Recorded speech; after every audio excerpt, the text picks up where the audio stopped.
Game Boy just came to the Nintendo Switch Online service, and I was so excited that I had to dive in right away and experience one of the best games of all time. So let's get started with my retro review of Super Mario Land 2: 6 Golden Coins. Now, to get this out of the way, I have kind of played this game in the past, albeit by very strange means, because I was back in high school on my calculator in math class, downloaded, of course, some stuff to my calculator, and played that game all the time in the back of the class. I don't think my teacher liked me, but hey, it was a good time. But because I played it on a calculator, I never ended up actually getting through the game, and it wouldn't save anything. So I would have to sit down in one sitting and get through the whole thing, which you can't do in math class. And so I'm going to say that that doesn't really count, and that I'm going into this game with fully fresh eyes. But now that I've played this game fully and have access to it on the Nintendo Switch, I come to you guys as a changed woman. My perspective on Mario has never been more different. Just kidding, but this really cements that the Mario franchise is just absolutely timeless. So let's get started by talking about the graphics. Now, the graphics, they're not great. They're Game Boy graphics. We got a black and green color palette, but the sprite work is absolutely fantastic. Mario looks so good, and all the enemies really come to life here. It looks a lot like the style that they went for with Mario Bros. 3, and it kind of just brought over and smushed down a little bit for that Game Boy screen. I think overall it is a super charming art style, and they get across a lot of fun little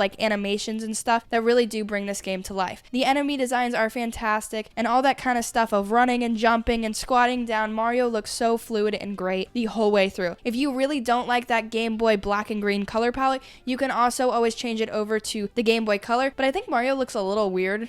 I don't know, it might just be me, but I feel like he looks a little strange in that. So the game itself is arranged in 6 different sub-areas, and you play 4 to 5 levels in each sub-area, then you fight a mini-boss, and at the end you earn a coin. That coin then gets placed into a castle, which is at the center of the map. The whole time you can go wherever you want to any of these worlds in whatever order, it doesn't really matter. It just wants you to collect all 6 of those coins. Once you collect all 6 of those coins, that castle opens up, and it's super cool. So I did say earlier that these graphics aren't the best, but they do have a lot of character, and the style they go for is absolutely awesome. It's sort of a Super Mario Bros. 3 style with a bit of chunkier sprites, and I do think it looks very charming. The original Super Mario Land on the Game Boy, which by the way isn't even on the service, looked very strange. The character models were definitely not as refined as this one, so I think even just comparing it to the last game, you'll notice how good looking this game really is. The graphics would be nothing without the performance, and that's the one issue I do have with the game. Overall, it did run very well, but there were definitely some levels where I faced extreme slowdown. Now, by the time you're watching this, Nintendo might have actually patched those issues out, because I did play it only a day after it initially launched. The slowdown only happened twice in the entire game, so it didn't by any means break the game, and you can definitely get through it, but yeah, at times it was quite noticeable. Now, the coolest part of this game is that it introduced our garlic-loving, motorcycle-riding animal of a guy, Wario. Wario is the main big bad in this game, and that is so epic. Instead of Bowser, they switch it up on us, and I'm kind of a sucker for any time we get a Mario story flipped on its head, switched up, and I really had a great time fighting Wario for this last battle. It was so epic, and it was so cool to see that Wario castle, because that's what you're collecting the coins for, is to get it to that Wario castle. Then once you get to that castle and you beat it, the W spins all the way around a bunch of times, and then it's an M, and you conquered the castle. The boss battle was challenging actually,